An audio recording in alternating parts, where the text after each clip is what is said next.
días. Ánimo, ánimo.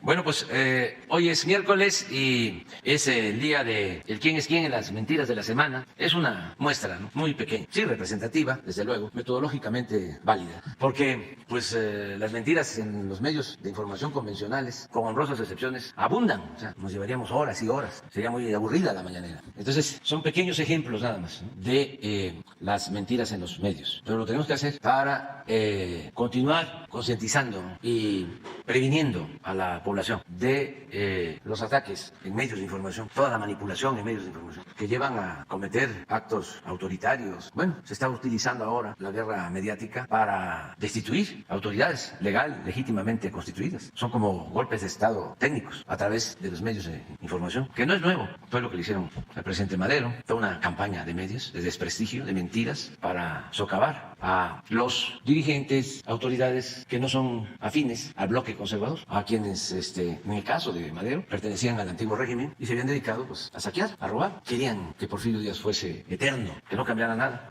Y surge Madero con el sufragio efectivo y la no reelección, y además el movimiento social, mejores condiciones laborales, la lucha por la tierra, y todo esto genera pues una reacción. Se apoyan en la intelectualidad orgánica de entonces y sobre todo en los medios, y van preparando el terreno. Y como sucede también, no siempre, pero suele pasar, interviene la embajada de Estados Unidos en México, y esto lleva al asesinato del presidente Madero y del vicepresidente Pino Suárez. Entonces, pues los medios son importantísimos porque por lo general no informan, sino están al servicio de grupos de intereses creados, al servicio del poder económico, del poder político. Repito, no todos, y no los trabajadores de los medios. Estamos hablando de las cúpulas que obtienen medios de información como empresas, para extorsionar a los gobiernos y en algunos casos someterlos con el manejo de la llamada opinión pública. Ellos forman la opinión pública y entonces por eso tienen mucha influencia. ¿Cómo se enfrenta a esto? Pues con el apoyo de la gente, con la revolución de las conciencias, con la labor de pedagogía política, con informar, con garantizar el derecho a la información a todos y que no haya monopolios, que no haya cercos informativos. Por eso yo creo que una de las grandes contribuciones a la libertad en los últimos tiempos fue la creación de las benditas redes sociales, con todos sus asegúnes, que los bots, que las noticias falsas, pero hay posibilidad para que miles, millones puedan dar a conocer por el Internet su punto de vista. Antes no podían hacerlo, era una función controlada por las empresas de información. ¿Cómo se informaba? Pues solo con volantes, no haciendo periódicos independientes, porque casi toda la prensa estaba controlada, toda. La radio por completo, la televisión ni hablar. ¿Y cuántos eran los que manejaban la información? 100, cuando mucho. No costaba trabajo llegar a acuerdo, alinearlos y dedicarlos a aplaudir al régimen o a callar y a combatir, a destruir a opositores. Pero ahora, ¿cómo se controla? Con las redes. Si todos tenemos la posibilidad de manifestarnos, por eso los periodistas de antes se molestan con algunos tuiteros. Eso no es periodismo, porque ellos tenían la exclusividad. No se podía hacer política si no se le rendía pleitesía a un columnista famoso, a un conductor de un noticiero, de radio, de televisión, o a los dueños. Y ahora no. Además, esa apertura, el que todos podamos expresarnos, llevó a que surgiera mucho talento, emergió mucho talento en los ciudadanos. Hay contenidos en redes de primera, bien escritos, con muy buenos argumentos, mucho mejor que lo que se pueda leer en los medios convencionales, en la prensa escrita. Porque pues como hay más libertad, ustedes saben que la libertad es sinónimo de imaginación, de creatividad. El que está sometido, el que está comprado o alquilado, pues no tiene posibilidad de echar a andar la imaginación, de ser creativo. Se pierde la imaginación y el talento cuando alguien se somete. Entonces sí es muy importante el que estemos aquí tratando ese tema para que todos actuemos como medios de comunicación, todos. Nada de que este señor es más famoso, ya lo dijo este periodista famoso, o este conductor de radio, o este conductor de televisión. No, así era antes, ahora no. Hemos avanzado muchísimo, muchísimo, muchísimo. Bueno, pues entonces vamos a Elizabeth. ¿Qué dicen ahora? Con su permiso, señor presidente. Buenos días a todas, a todos. Hoy es 18 de enero del año 2023 y esta es la sección ¿Quiénes quieren las mentiras de la semana? Vamos a hacer dos conteos el día de hoy. El primero es la cumbre de América del Norte y las mentiras de la prensa. Antes, durante y unos días más tarde de la realización en México de la cumbre de líderes de América del Norte, a la que asistieron el presidente de Estados Unidos, Joe Biden, su homólogo de Canadá, Justin Trudeau, así como el anfitrión Andrés Manuel López Obrador, presidente de México, hubo una buena cantidad de falsedades, pseudoanálisis y supuestos trascendidos de fuentes de Palacio Nacional, publicadas en medios de comunicación y también en las redes sociales. Primero surgieron los muy informados que los presidentes de Estados Unidos y Canadá no aterrizarían en el Aeropuerto Internacional Felipe Ángeles, sino en el de la Ciudad de México. Así lo publicaron, vemos en la pantalla, Dolia Esteves, Marieto Ponce, Mariana Gómez del Campo, José Cárdenas, Guillermo Barba, Darío Celis y, por supuesto, Joaquín López Dóriga, quien se la tuvo que tragar, como él mismo dijo, pero pues ni siquiera se disculpó. Después, el periódico Reforma publicó a 8 columnas una nota que dice: evaden conflictos, priorizan fotos. Este diario no se enteró de la agenda ni de que se llevaron a cabo reuniones bilaterales y trilaterales donde se abordaron los temas pendientes de las agendas. Es como cuando en la marcha del presidente se pusieron a contar camiones, como que no se enteran de nada. Pero no aceptan que el diálogo, Reforma no acepta que el diálogo entre los tres países se dio en un clima de respeto y disposición de trabajar de manera coordinada para el beneficio de las tres naciones. Pero pues vamos a ver qué dice la oposición.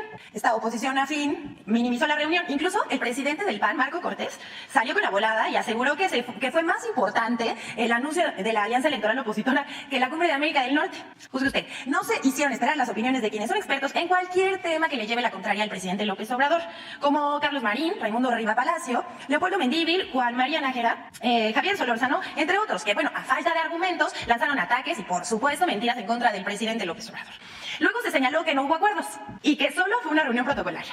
Hubo acuerdos bilaterales para atender los temas pendientes en las agendas. Además, se acordaron 6 puntos en común. Y por todos los que nos están viendo a través de las redes sociales, también los que nos ven después, que no nos ven en vivo, que están en sus trabajos, queremos compartir con ustedes los 6 puntos comunes que se llevaron a cabo en esta cumbre. Primero, sobre la integración y crecimiento económico de Norteamérica, a propuesta del presidente de México, se integró un grupo de 4 personas por país para analizar el tema y la propuesta de que se reduzca la dependencia de la región de Asia. Se estudiará en que los 3 países produzcan el 25% de las mercancías que hoy se importan a Asia. Esto generaría un crecimiento de 2% del PIB regional. Segundo, por primera vez se incluyó la movilidad laboral como parte de las relaciones económicas entre los 3 países. Se fortalecerán las vías regulares, ordenadas, seguras y previsibles para que los trabajadores de los 3 países puedan trabajar sin dificultades en cualquiera de ellos. Además, México ofreció facilidades para que las personas de Estados Unidos y Canadá que trabajen de manera remota, esto es por home office o los llamados nómadas digitales, puedan establecerse en el país.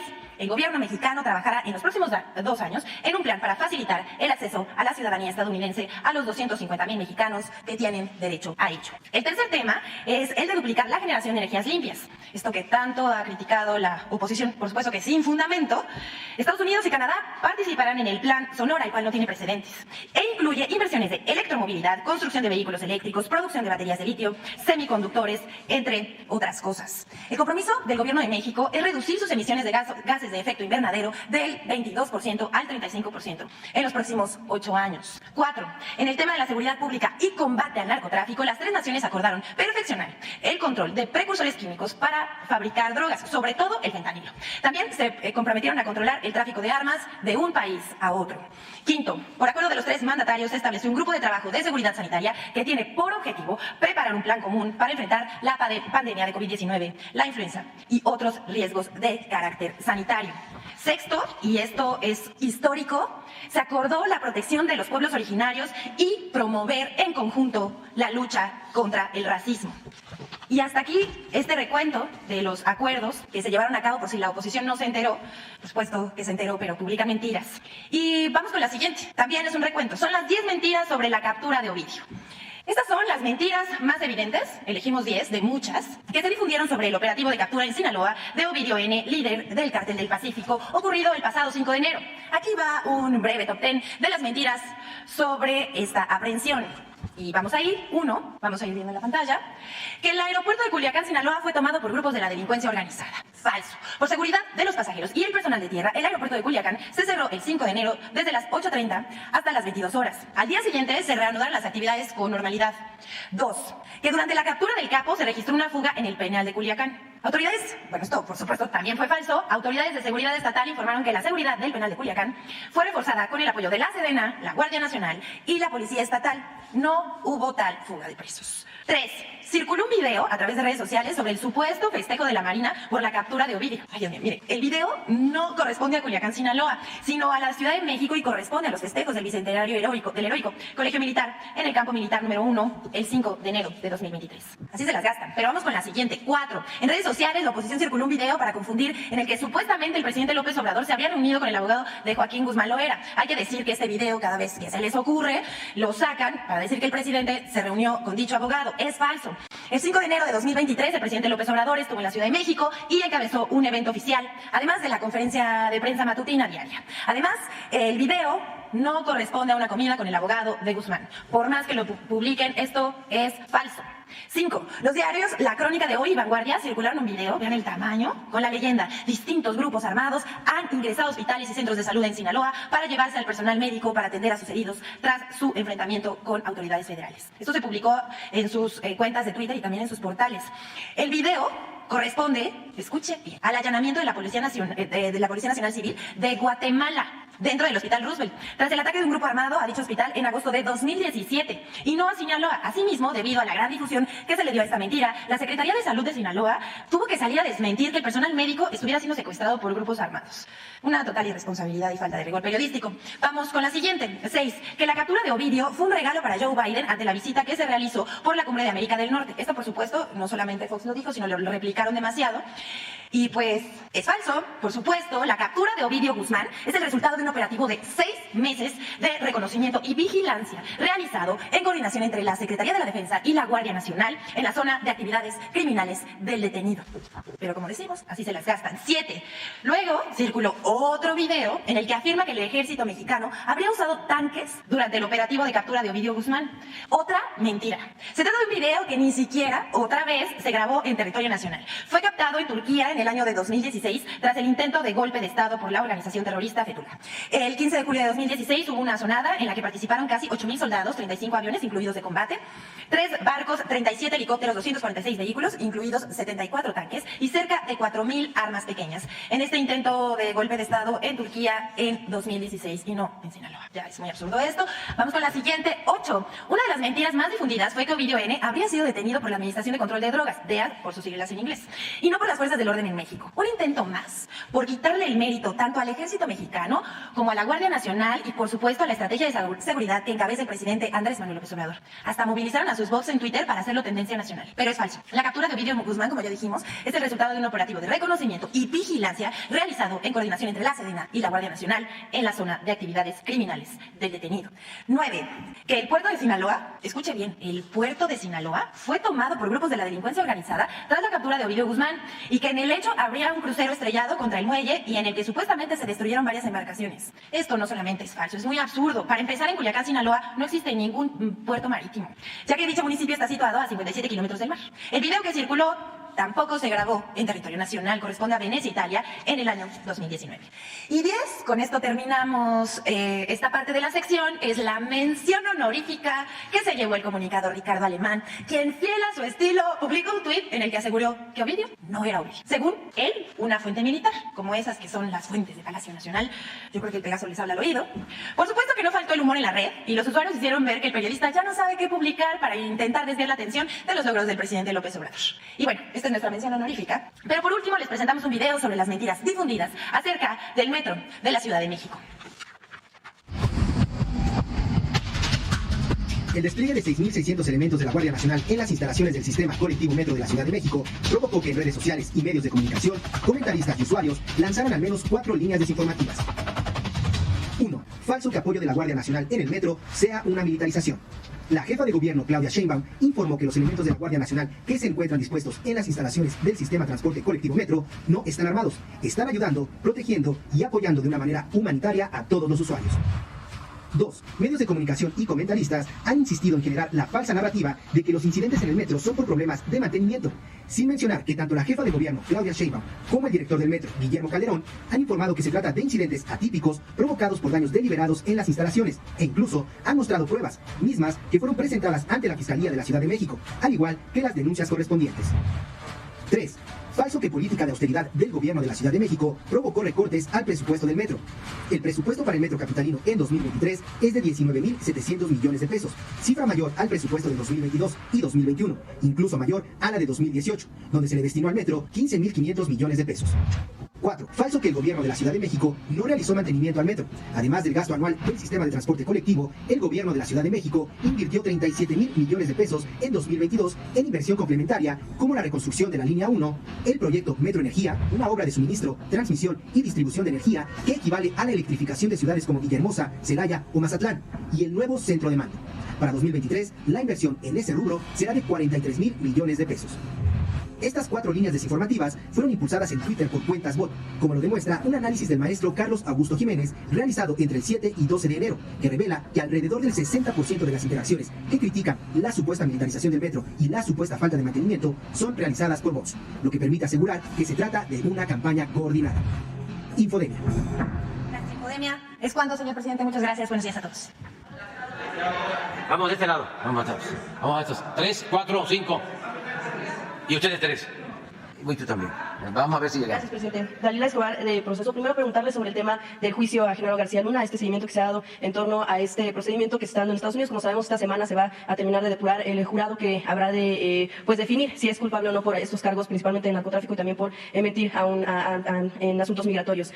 Parte de lo que se menciona es que, bueno, pues algunos de los testimonios podrían ser de narcotraficantes que también han sido procesados allá y que en todo caso estarían declarando que fueron ellos quienes dieron directamente millones de pesos o incluso de dólares a este personaje mexicano, a este exsecretario de Seguridad secretario de Seguridad durante el gobierno de Felipe Calderón, y que incluso pudiera llegar a mencionarse a algunos expresidentes mexicanos, como es el caso de Calderón, incluso de Vicente Fox, pero principalmente del primero esto. También pudiera relacionar el tema del robo al erario mexicano. Sabemos que hay algunas denuncias por parte, o bueno, si nos pudiera usted constatar en torno a denuncias para saber qué va a suceder con el tema de estos recursos en caso de acreditarse que García Luna incurrió en estos delitos y en este robo, que incluso podría superar los 250 millones de dólares, se habla hasta de 600 millones. Pero saber qué es lo que tiene contemplado el gobierno mexicano en caso de que se avance en este juicio y todos los señalamientos que se puedan hacer y se puedan desahogar en este distrito en Nueva York, con este juicio que inicia y que será parte importante en esta semana y que podría durar hasta 2 meses más o menos. Bueno, pues hay que esperar. En efecto, es un juicio que va a iniciar.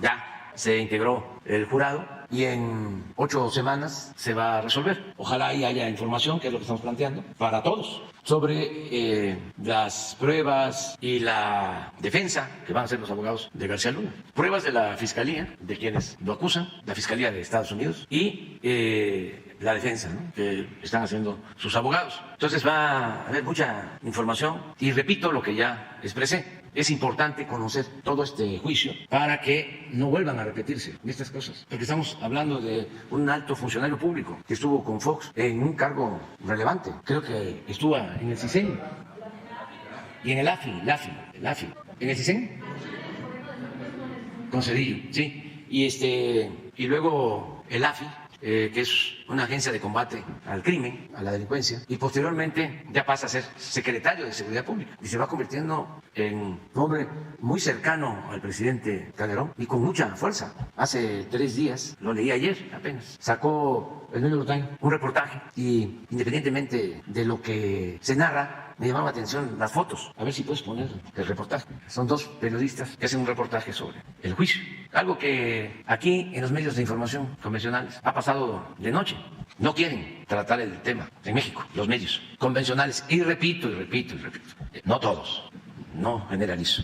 Hay excepciones honrosas, pero la llamada gran prensa, ¿no?, los medios de información más famosos, callan, porque estuvieron involucrados de una u otra forma. Yo recuerdo, no se me va a olvidar, de lo que hablaba Ciro y lo que hablaba Marín a favor de García Luna. Bueno, y en el caso de Televisa, pues había una relación estrecha, al grado de hacer un montaje con Loret de Mola. Entonces, sí, bueno, eso no lo sabía, pero evidentemente era muy influyente García Luna en los medios de información. Entonces, pero no solo en México, sino tenía relaciones que pueden ser relaciones de trabajo, ¿no?, con altos funcionarios del gobierno estadounidense. Entonces, por eso es muy importante el juicio. ¿Hasta dónde estaban metidos los agentes o autoridades de Estados Unidos, las agencias? Cómo esta doble vida, por un lado, ¿no?, se le premia, se le reconoce, y por el otro lado, él tiene una relación de protección a la delincuencia organizada. ¿Y de qué manera no se enteran? Ahora sí que nadie se enteró, nadie supo, hasta que de repente lo detienen y viene la acusación. Entonces sí es un tema importantísimo, lo tienen. Y sí recomiendo el texto para que lo busquen. No sé cómo lo pueden buscar. Sí, y está abierto. Pero síguele. Las puras fotos. Miren esto. Era la jefa del Departamento de Estado, la señora Clinton. No estamos hablando de cualquier cosa. Síguele. El general Cienfuegos, síguele. Esos son de la Policía Federal, que narran de cómo se creó esta policía. Esas son. Presidente, de hecho, parte justo del argumento que se da, primero por parte de los fiscales en Estados Unidos, es que buena parte de la riqueza que acumuló se dio incluso después también de 2012, después de la salida como secretario de Seguridad, y parte del argumento de la defensa también de García Luna es que dice que en todo caso se tendría que llamar precisamente también a cuentas a estos altos funcionarios en Estados Unidos. Se hablaba incluso de llegar hasta el expresidente Barack Obama y de esta cantidad de dinero que pues fue robado del erario mexicano. Preguntarle si en caso de que se diera esta sentencia de que es culpable y de que se acreditara que fueron robados estos recursos que dicen los fiscales que tienen todas las pruebas para acreditarlo en México, ¿se insistiría en el tema de que se recupere este dinero? Claro que sí.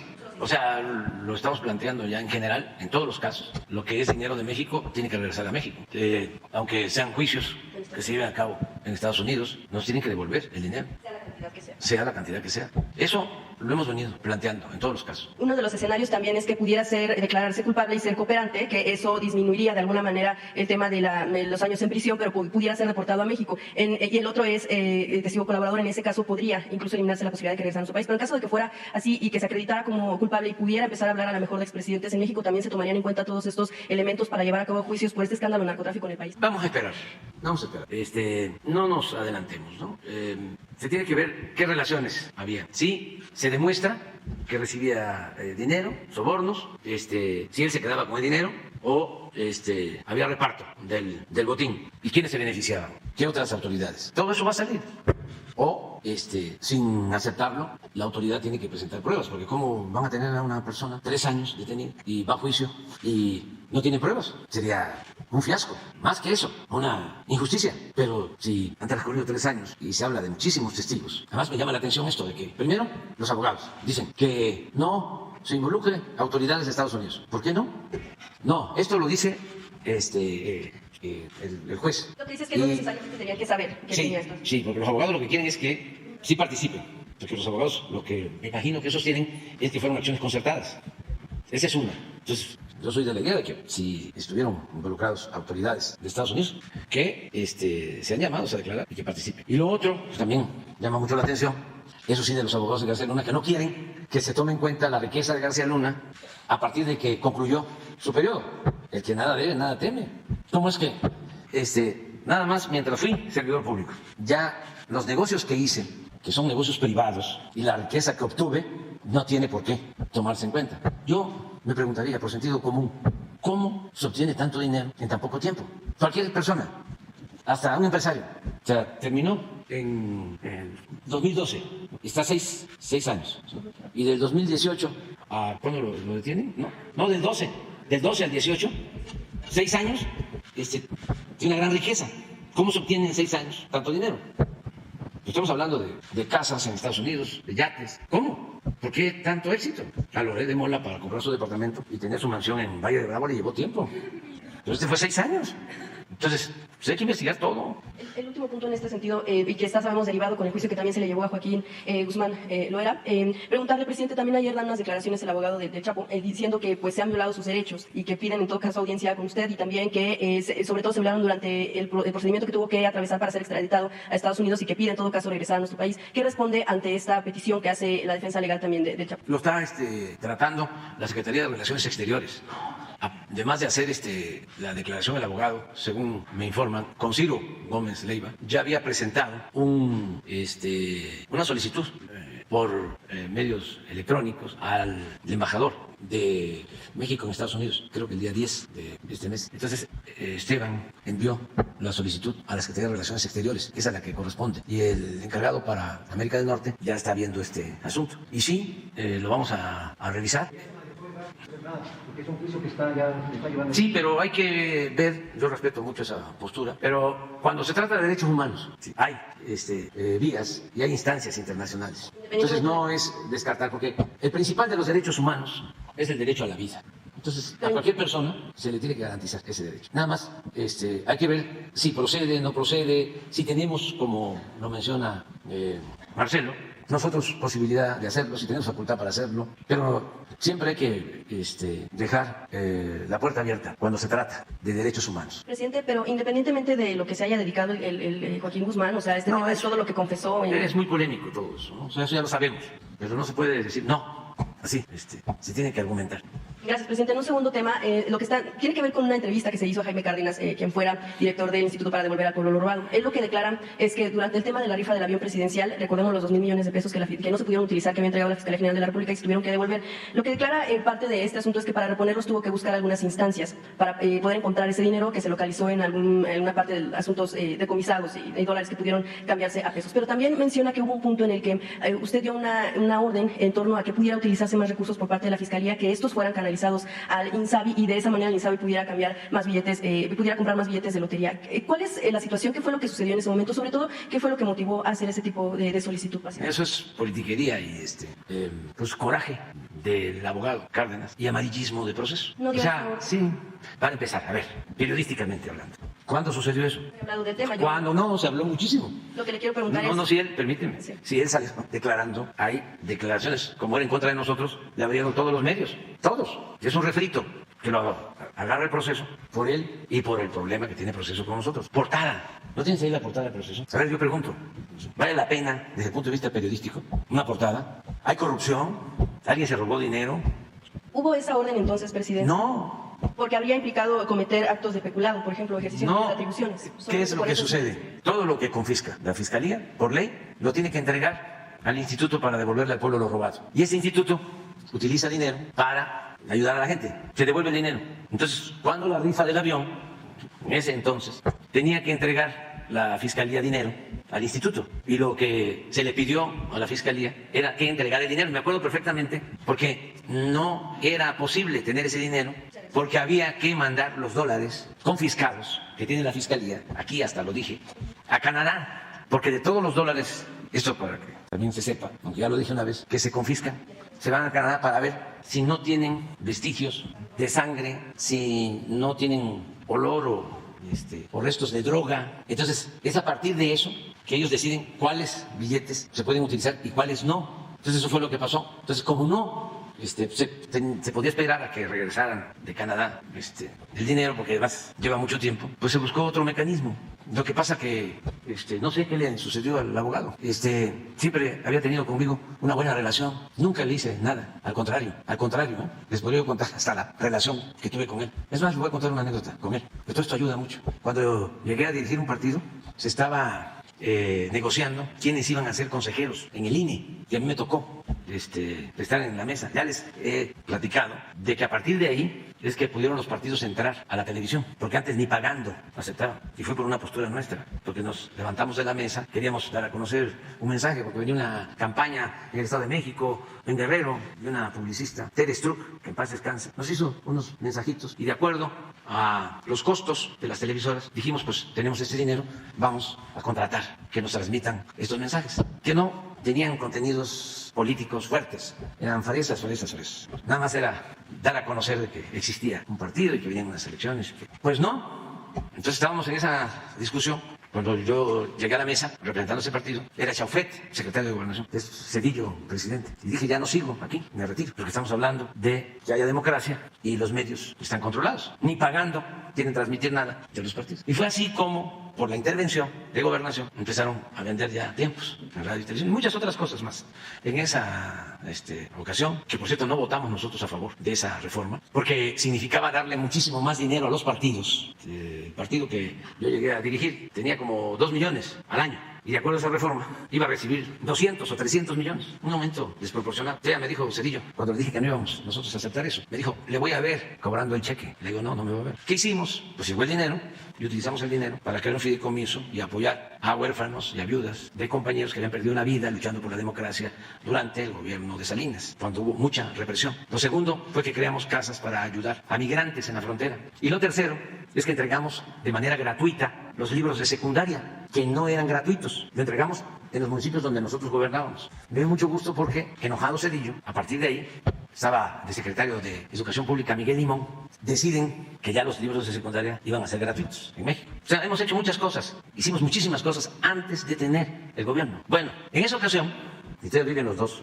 y que conste que lo digo porque es un asunto público, y la vida pública tiene que ser cada vez más pública, me encuentro de que estaba propuesto Jaime Cárdenas con Cebadúa y otro señor de Jalisco, que ahora no recuerdo, por parte nuestra, porque yo entré, sustituí en una elección al licenciado Muñoz Ledo, y ya estaban las propuestas de los que iban a ser consejeros, y se había llegado a un acuerdo de que cada partido iba a proponer a 2 o a 3. El PAN propuso a 2, a 3, no a 2, ya son finados los dos. Que luego Lujambio y el que estuvo en el Seguro Social, Orcasitas. Y el PRI propuso a la politóloga Pechar, Jacqueline Pechar, y a otro politólogo, Merino, Mauricio Merino. Y nosotros, y el PT, a Jesús Cantú. Entonces, faltaba nada más el presidente, que esa es otra historia. Pero, yo no lo conocí.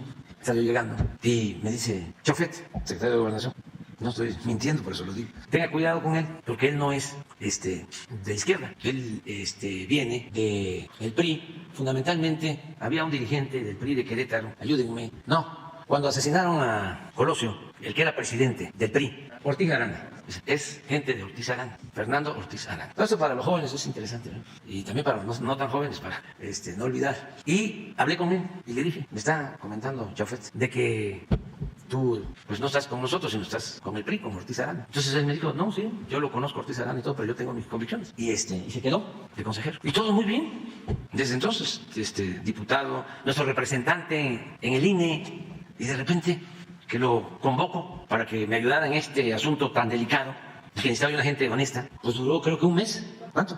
4 meses. Y rompe y sale a declarar por todos lados. Y desde entonces, pues pasó el tiempo, declaró, hizo su escándalo. Eso fue hace como 2 años, ¿no? Hace 2 años. Y ahora, esta es la portada del proceso, un refrito. Parte de lo que menciona Vuelve con lo mismo. Sí. Parte de lo que menciona es sí, le tiene un gran aprecio a usted para No, pero lo que menciona es que dicha eso de que orden... me tiene aprecio, no.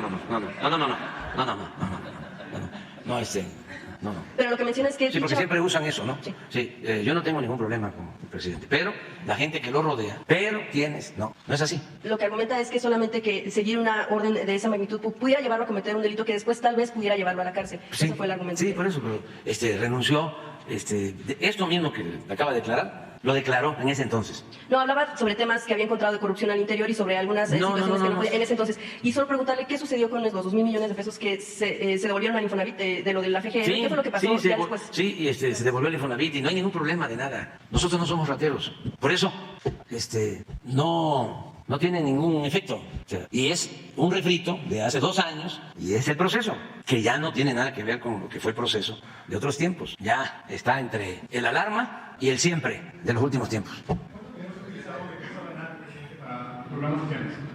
Pues bastante, porque también son casas y son otros bienes.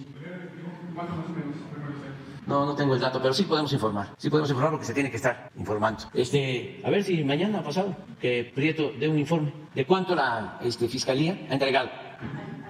Sí.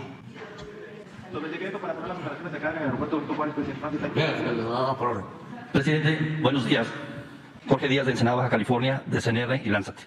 Hace tiempo estuve aquí y usted me comentó que en Tijuana me daría la respuesta con relación a la solicitud de permisos de pescadores indígenas lacandones que radican en Ensenada y aparte con otros pescadores que se dedican a la pesca del atún y que han solicitado el permiso de la pesca del atún con anzuelo. No es una competencia desleal y usted allá en Tijuana acudimos, tuvimos pescadores ahí, si recuerdo bien, y que usted nos dijo, ya tienen los permisos. De esa ocasión han pasado 4 meses y le voy a dar lectura a lo que ha sucedido porque usted dio la instrucción, usted fue muy claro, la CUOT, y le voy a poner el antecedente de lo que ha pasado hasta esta fecha, el día de hoy. Le agradezco esta oportunidad.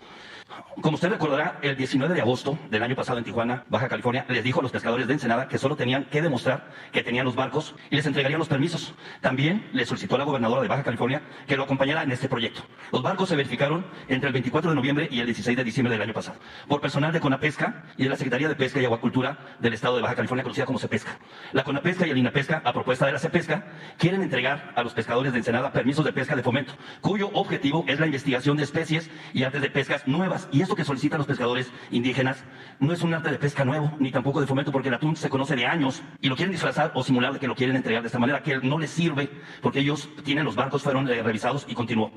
en lugar de los permisos de pesca comercial, que es el que les interesa, para túnidos solicitados, con el pretexto de que se trata de una pesquería nueva. Y yo me pregunto, una pesquería nueva con una pesca de un anzuelo, así de ese tamaño está la manera en que tienen la óptica los funcionarios, aquí traigo los nombres. En este caso no se trata de una pesquería nueva, porque tanto los atunes de todas las especies, incluidos el aleta azul y los anzuelos como arte de pesca, se utilizan desde hace más de 50 años en esta pesquería. Prueba de esto es la pesca deportiva, ya que se realiza con anzuelos. Por otra parte, ya existen permisos de pesca comercial para esta pesquería, por lo que no se justifica volver a investigar algo que está más que investigado y probado y se explota comercialmente. Ahora bien, a los pescadores de Ensenada sistemáticamente les han negado los permisos de pesca comercial para túnidos desde el 2015, que aquí se lo he presentado en otras ocasiones, con el pretexto de que el atún aleta azul se encuentra sobreexplotado. Sin embargo, la cuota, aquí viene la contradicción, la cuota establecida por el CIA para México fue de 3.200 toneladas en el año 2020. En el 2021 se aumentó a 3.500 toneladas. En el 2022 se aumentó de nuevo a 3.824 toneladas y para este ejercicio 2023 se aumentó a 4.068 toneladas,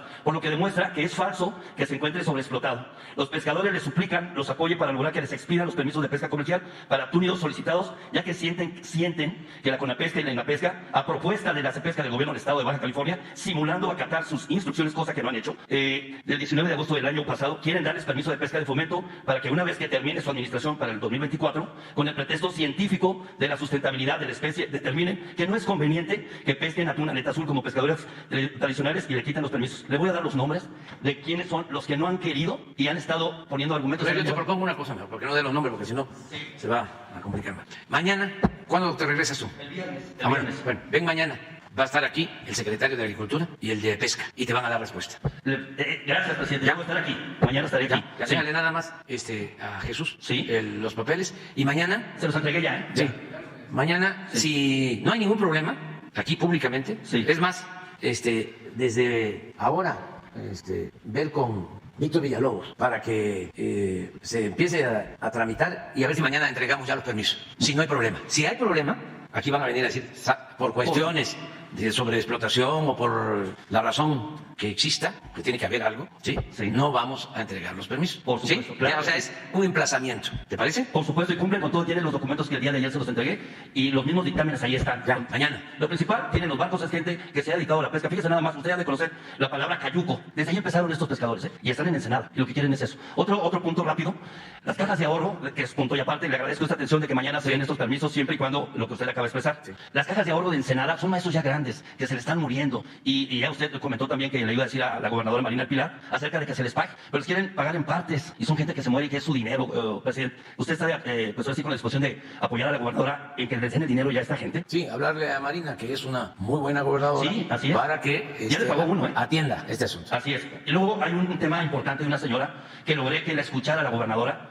de un feminicida y que está libre y que incluso la fiscalía ofreció una recompensa de $500,000 y es esta persona que se llama Daena Segura Rojas y pues señalan a la persona, ¿qué le estoy pidiendo? ¿Qué me solicita en esta carta, la cual ya también entregué a Jesús ayer? Que por favor agilicen porque pues nomás le dijeron que sí y no ha habido avance, se ha empantanado esa parte de ahí. Eso lo vemos con Rosa Isela Rodríguez. Ajá. Y ya por último le agradezco esta atención. La vez pasada también le toqué lo de la negligencia médica de un médico, Felipe García Hurtado, donde COFEPRIS Federal me iba a contactar. Le pido que por favor si me ayuda Jesús Ramírez, al cual le agradezco, que podamos hacer esto porque todavía este doctor sigue operando sin tener la especialidad ni la cédula y que incluso está trabajando en el ISPECAL, que es una institución de salud pública del Estado, y ahí está y no pasa nada ya. Y eso yo lo quiero Mañana. pedir. Los ferrocarrileros, ¿se acuerdan que me dio un nombre? Aquí también los ferrocarrileros, ya también se lo entregué, si me pueden ayudar con esa parte. Sería de mi parte esa Sí. participación. Mañana tienes participación especial para lo de pesca. Sí, sí, todo, no hay ningún problema. O sea, lo tratamos, nada más que, sí, lo vemos. ¿Quién sigue? Buenos días, señor presidente. Amir Ibrahim de Quintana Roo MX. Preguntarle sobre turismo. Ahorita se está desarrollando la FITUR. Está la gobernadora encabezando el tema en Quintana Roo, de la parte de Quintana Roo. Hicieron un gran pabellón. Hay anuncios importantes sobre 5,000 habitaciones para el estado de Quintana Roo de parte de una cadena hotelera, ¿no? Saber, señor presidente, si en esta FITUR hay alguna estrategia especial para la promoción del Tren Maya, que ya pues estamos a punto de inaugurar, y cómo se está coordinando pues esta estrategia turística del país en la FITUR. Gracias, señor presidente. Sí, se está haciendo una promoción y la gobernadora me informó que en coordinación con el secretario de Turismo hicieron algo especial para el Tren Maya con Miguel Torruco. Y va a ayudar mucho el tren, aun cuando cada lunes vamos a estar hablando, ¿no?, del tren, del avance, de los tramos. Ahora viene el tramo 2, el lunes próximo. Yo les quiero compartir una experiencia para entender la importancia de estas obras, ¿no? Tenía mucho tiempo que no había inversión pública en México. Todo eran concesiones, en autopistas, bueno, hospitales, se llegó al extremo de dar concesiones hasta para reclusorios. No era inversión pública, no se hacían las cosas por administración. El gobierno era como una oficina para la entrega de contratos y no había inversión pública. Ahora, la inversión pública ha crecido mucho.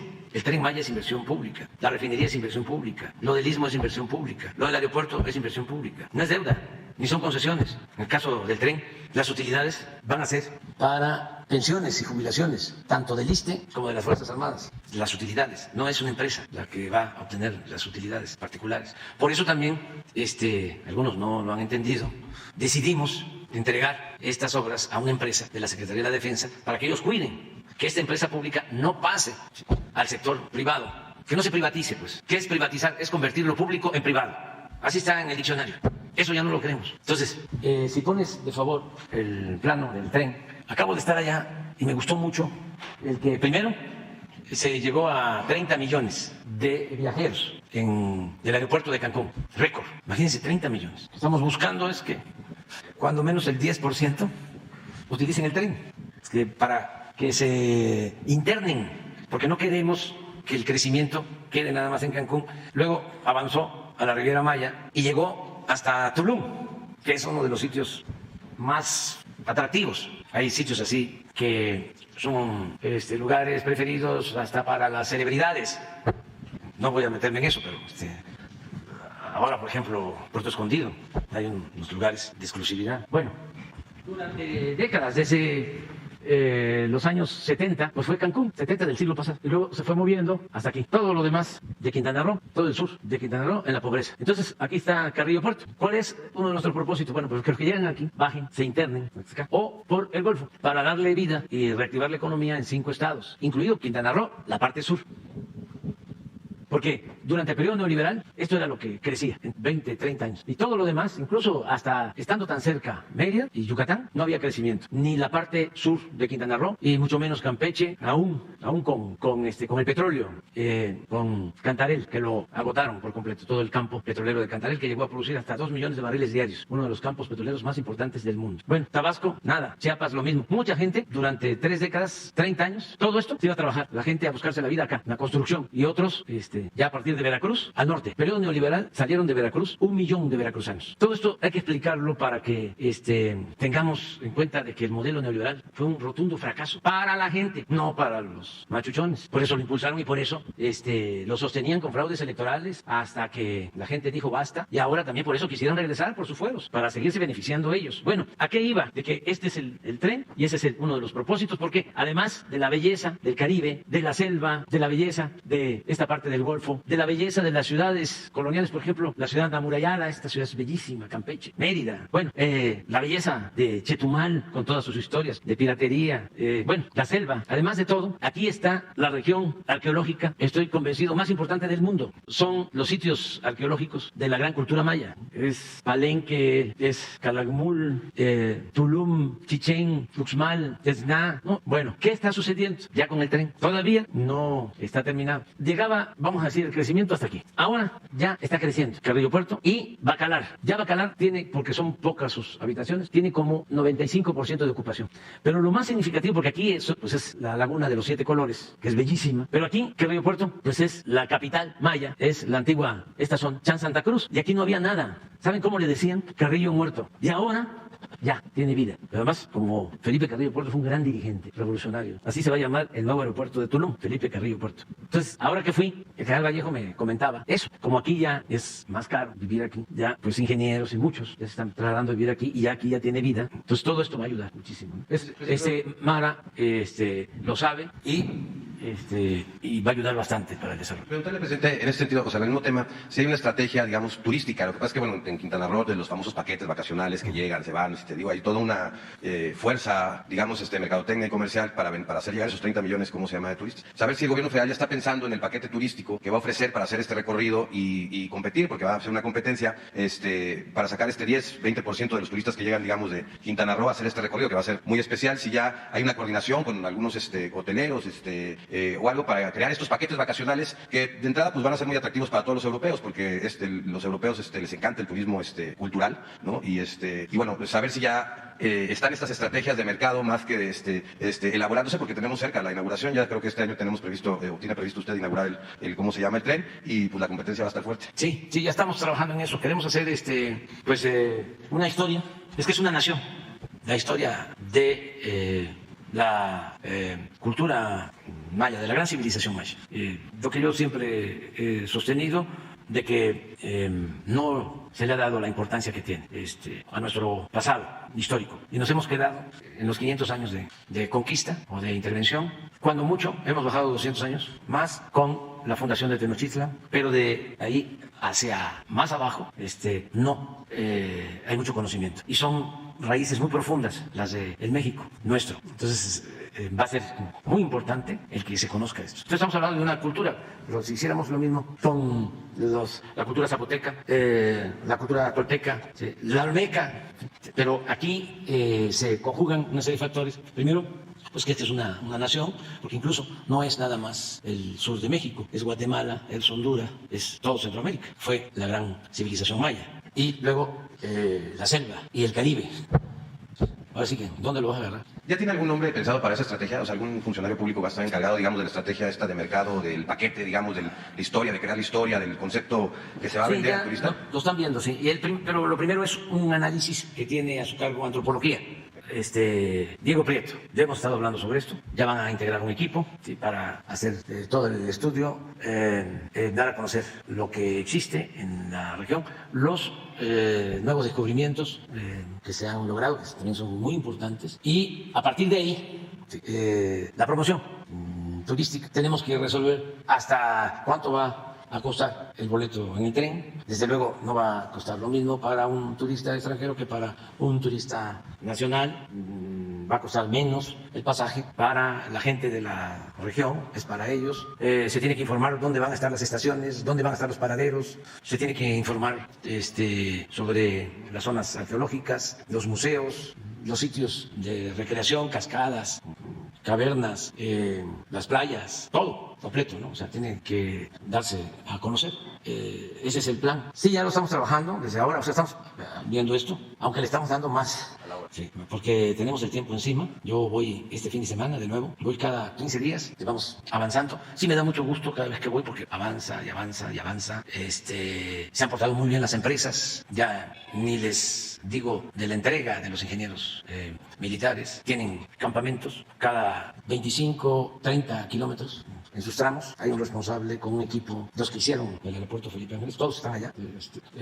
Están ya formándose maquinistas, operadores en Europa.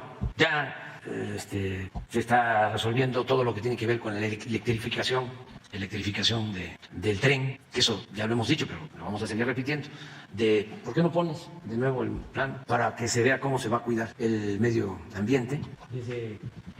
Desde aquí, todo esto es doble vía y es electrificado, es eléctrico. Todo esto hasta Chetumal. Van a ser como cerca de 1000 kilómetros eléctricos. Y esta parte de Chetumal, de acá y pasando Campeche hasta Mérida, es un diésel especial de poca contaminación, que incluso se va a producir, ya se está produciendo en la refinería que tenemos en Deer Park, enfrente, y va a llegar por Progreso. Y como vamos a utilizar ese diésel de bajo azufre, ya tomamos la decisión que se va a distribuir no solo para el tren, sino para todo el parque vehicular, el transporte de carga con ese diésel, para que no haya contaminación.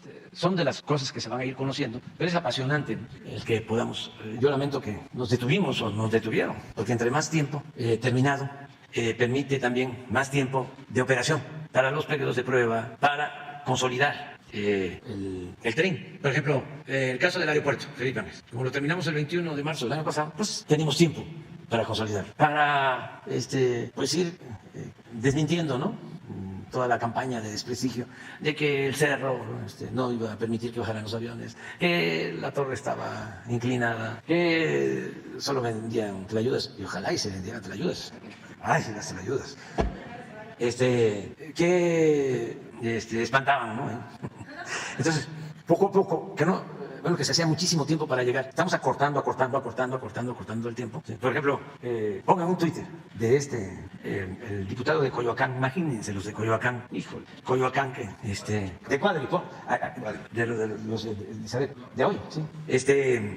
Hemos ido creando vialidades nuevas para llegar y se puede llegar ya en 45, 50 minutos y se va a seguir acortando el tiempo porque tenemos un plan de vialidades. Vamos a venir aquí con ustedes a exponerlo de todo lo que se ha hecho para llegar pronto y desde luego se está haciendo el tren a Lechería para llegar al centro en 45 minutos. Y se está trabajando eso. Pero mire, cuál, el que quiere que desaparezca Chiapas, Guerrero y Oaxaca, ¿no? Imagínense los de Copilco el Alto, que no sabían esto. ¿Por quién iban a votar? Los del Pedregal de Santo Domingo. ¡Uy! ¿Por quién votaron? Pero mire, humillante. Biden llegó, humillante. Biden llegó y subió a su coche a López para darle en privado una buena reprimenda. O sea, de muy buena fuente, ¿eh? Ahí le consta a él, ¿no? Que me dio una buena reprimenda el presidente Biden. Hicieron 1 hora desde el AIFA hasta Polanco, a pesar de ir a toda velocidad. Ese coche, como él le llama, no puede ir a mucha velocidad. La vialidad es despejada, sí, pero no puede ir a mucha velocidad, va despacio, porque pesa mucho el coche. Me surgió ahorita la otra vez la duda. Hay un momento muy bonito, muy especial, cuando usted se sube con su esposa y las esposas de Biden y del primer ministro al elevador que pasa en un video, ¿no? Ustedes se va a ser laborista y sacan la foto y de repente bajan y dice Trudeau que al servicio de seguridad le iba a gustar mucho, ¿no? Ese tema, ¿no? Sí. Saber, presidente, ¿qué pasó en ese momento? O sea, si nos puede a lo mejor un poquito narrar cuando bajan, no sé a dónde bajan, ¿no? ¿Cómo reaccionó el servicio secreto? No estábamos ahí y esperando porque todo está programado y los del servicio secreto cumpliendo con su trabajo, lo primero que dicen es no queremos sorpresas, o sea, que nada se salga del programa. Eso es muy difícil, o sea, de conseguir, porque pues los tres, ¿no? Y las esposas, pues estábamos, vamos a decir, relajados. Entonces, cuando en el programa se contemplaba de que nos íbamos a subir juntos por la escalera de honor y luego al despacho y ahí esperar. Mientras, creo, sí, se acomodaban los miembros de las delegaciones para una de las reuniones trilaterales. Entonces estamos ahí, pasa el tiempo. Entonces les digo, vengan, vamos. Entonces pasamos por la sala de juntas, les platico de que fue el lugar donde detuvieron a Madero, que ahí hay incluso los tiros, en la misma mesa que había entonces, les platico eso, y salimos a la biblioteca y luego ahí está el elevador, que es de la época de Porfirio Díaz, y funciona. Entonces les llama la atención y les digo, a ver, vamos a subirnos. Y yo soy elevadorista, yo les llevo. Y pues ese elevador tiene pues su asiento bastante cómodo. Ahí se sentaron, pudieron sentarse. Pero nada más, vamos los 6. Entonces ahí están los fotógrafos, están los de seguridad. Pero ya no pueden hacer nada porque ya estamos.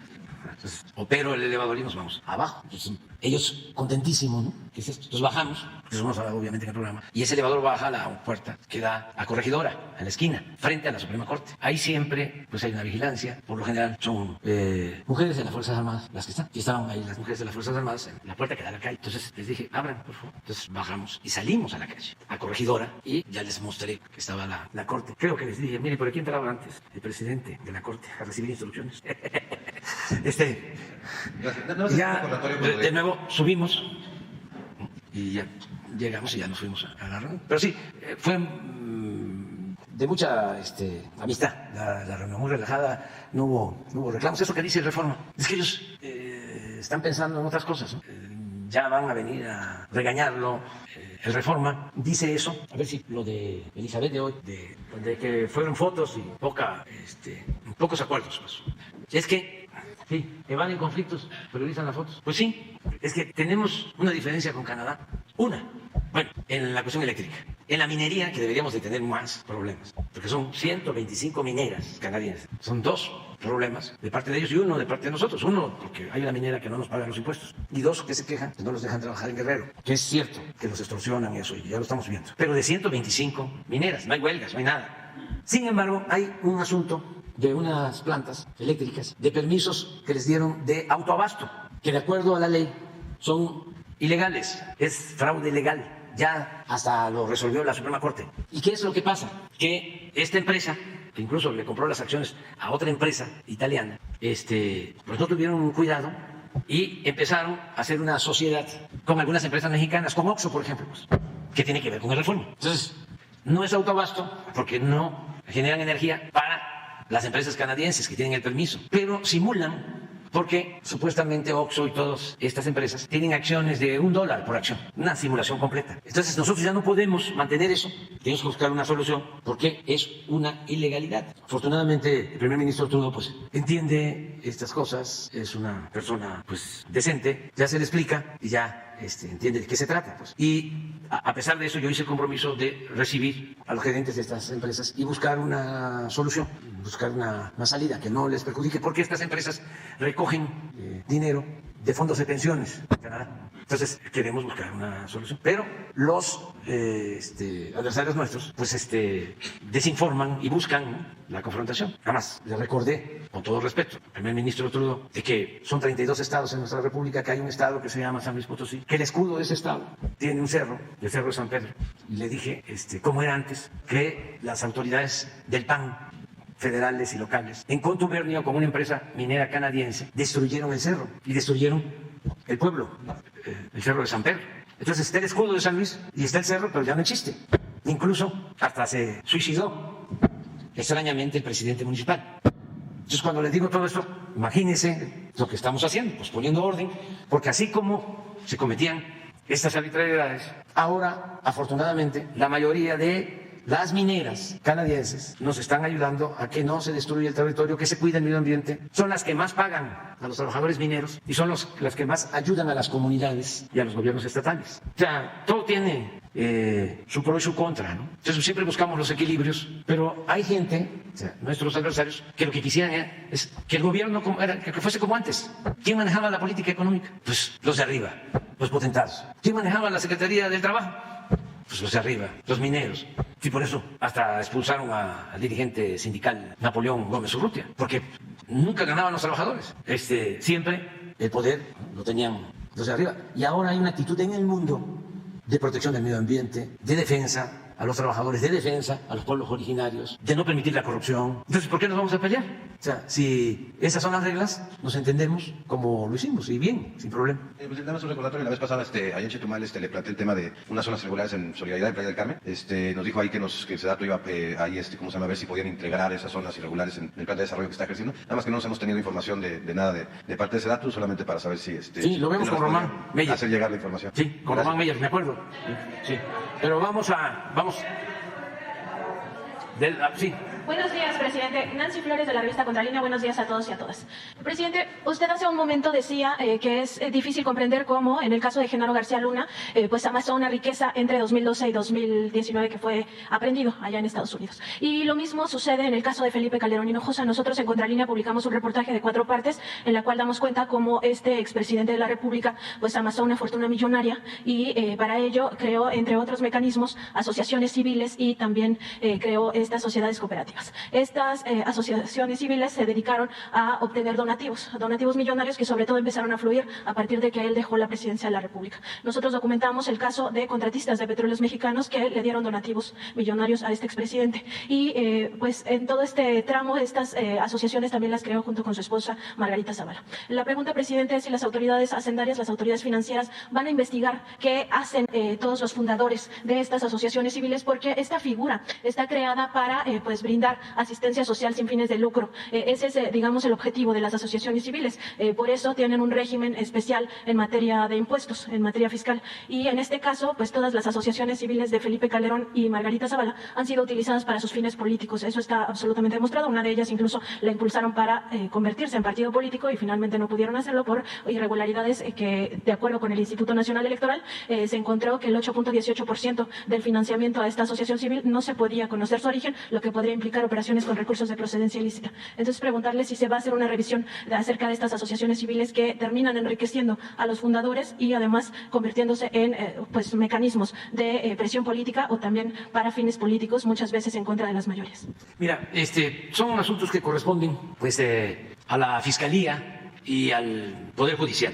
Nosotros no queremos meternos en eso porque no queremos utilizar los mecanismos que tiene el Estado o el gobierno con propósitos políticos. Ya es sabido, es de dominio público, nosotros tenemos diferencias con Felipe Calderón, con Fox, pero no es muy fuerte la venganza. Yo diría que el caso de Felipe Calderón es un caso pues lamentable, porque con esto de García Luna hay solo 3 posibilidades, puede ser que haya otras. Una, que García Luna sea inocente y que Calderón no tiene por qué preocuparse, ¿no? Y no solo hablo de la responsabilidad ante la autoridad, sino lo que implica en la conciencia de cada quien. Pues esa es una posibilidad, que sea inocente y que se hayan equivocado o hayan actuado mal los que lo están juzgando. Esa es una. La segunda es que no es inocente García Luna, pero que Felipe Calderón no está involucrado, no se enteró. Es un hecho de que se convirtió en un hombre cercano y de toda la confianza, eso no hay duda,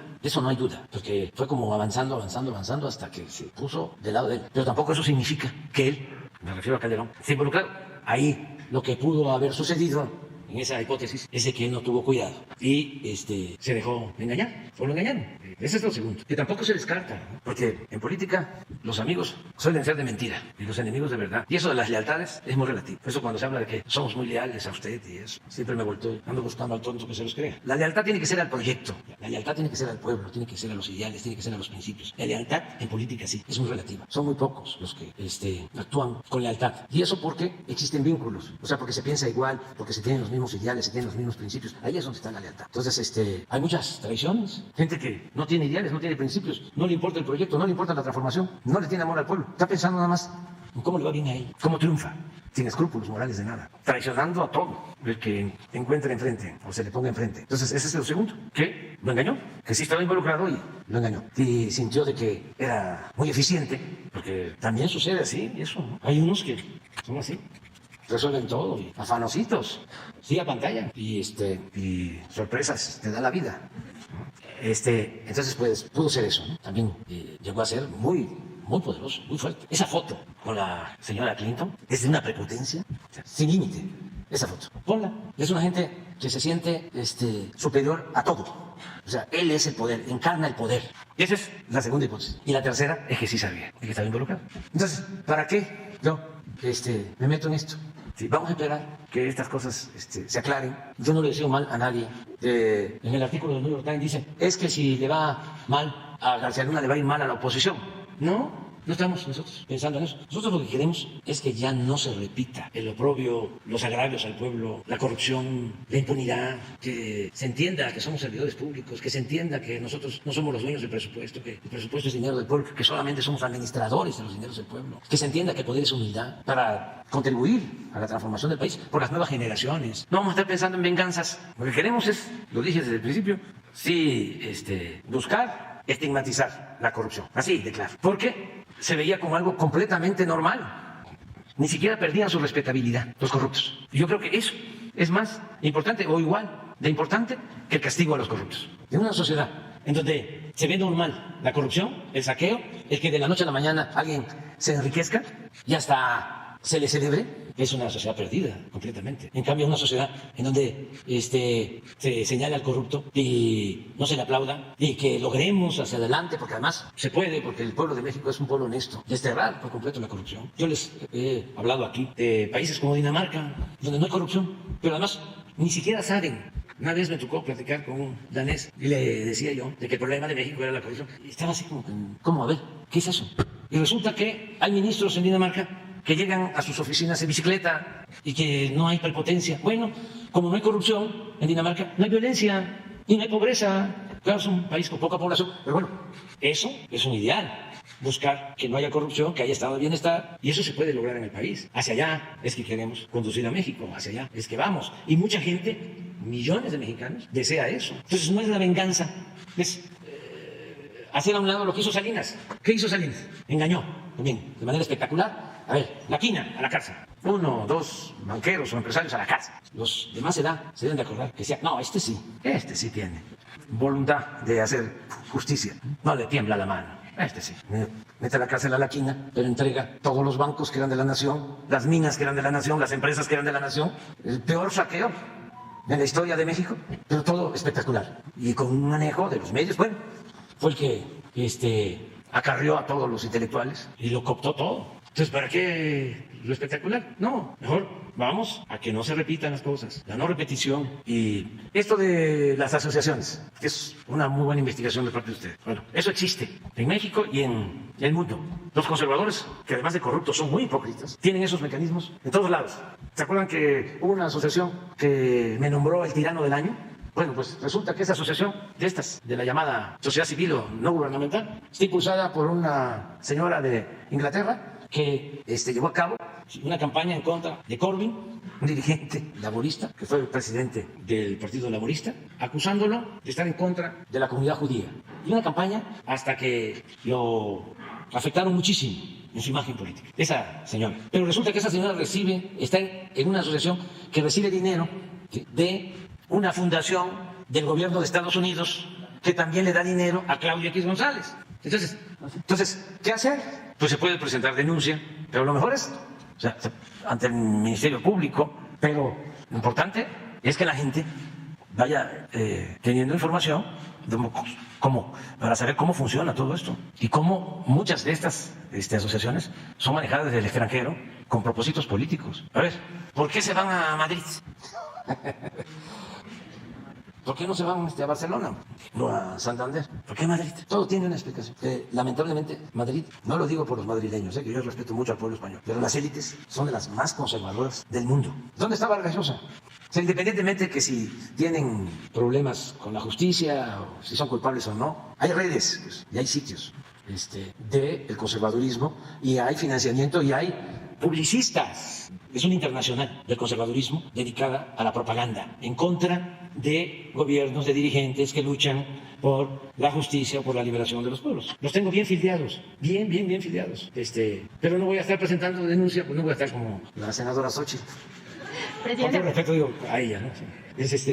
Yo nada más he presentado como 2 denuncias y las 2 contra presidentes de México, por corrupción y por traición a la patria. ¿Y sabes qué hicieron con esa denuncia? Las archivaron. Ahí están, bueno, en el archivo. Pues en este caso sería más que una venganza política revisar la legalidad de estas asociaciones. Ya sé que me ibas a decir eso. Vamos a ver si hay elementos, pero lo más seguro es de que no nos corresponda. Presidente, y también en este mismo tema de los expresidentes, acabamos de publicar otro reportaje acerca de estas indagatorias que hay en contra de Enrique Peña Nieto. En este caso, pues conseguimos documentar una de las transferencias sospechosas que pues ya se ha denunciado ante la Fiscalía General de la República. Es una transferencia que se hizo en 2013 por parte del empresario Eustaquio de Nicolás, este empresario dueño de Omex, que actualmente pues se encuentra en prisión domiciliaria vinculado a proceso por el presunto delito de lavado de dinero. Y esta transferencia la hizo a la mamá del expresidente Peña Nieto. Aquí la pregunta, presidente, es porque el 7 de julio del año pasado estuvo aquí presente en la conferencia matutina el titular de la Unidad de Inteligencia Financiera, Pablo Gómez, y él mencionaba pues que sí habían encontrado toda una red que involucraba incluso a una transnacional que había sido contratista del gobierno y habían encontrado pues varias operaciones sospechosas, las habían denunciado pues por estas operaciones con recursos de procedencia ilícita, presuntas operaciones de este tipo. Preguntarle si ha continuado la labor de la UIF en este caso, si le ha informado algo el licenciado Pablo Gómez y también si ha seguido cooperando la UIF con la Fiscalía General de la República, que ese mismo 7 de julio, pues dijo la Fiscalía que tenía 3 carpetas de investigación en torno al expresidente Peña. Bueno, voy a preguntarle a Pablo Gómez para ver cómo está esta situación y luego les damos a conocer sobre esto. Y, presidente, también preguntarle sobre los seguros, porque en el contexto de la pandemia de COVID-19 muchas aseguradoras han estado abusando de los clientes, no solo en el tema de seguros de gastos médicos, sino también de seguros de automóviles. Por ejemplo, Qualitas tiene, cuando existe algún accidente automovilístico que no es mayor, pero que sí genera que el automóvil tenga que entrar a reparación, se queda con los vehículos hasta por más de 6 meses sin darle respuesta a los automovilistas, y después de un tiempo ya no les toman la llamada, las quejas no no les dan cauce, y en este caso preguntarle si la Comisión Nacional de Seguros y Fianzas y la Conducef pudieran revisar qué es lo que está pasando con estas aseguradoras, que lo único que dicen es que no llegan las piezas supuestamente del extranjero por la pandemia, pero pues ya sabemos que se reactivó toda la industria en el mundo. Entonces, ¿qué está pasando? Muchas familias se quedan incluso sin el sustento porque el vehículo pues de alguna manera contribuye a la economía familiar. Gracias, presidente. Sí, ofrezco que el lunes que viene Ricardo Sheffield, el procurador de Defensa del Consumidor, va a traer una respuesta y se lo voy a encargar, si te parece.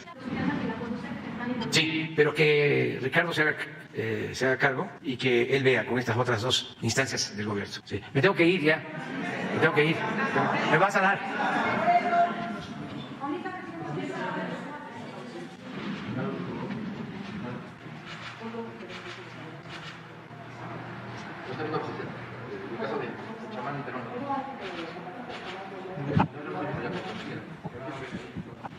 Presidente, sobre cierre las instalaciones de carga en el aeropuerto de Lima.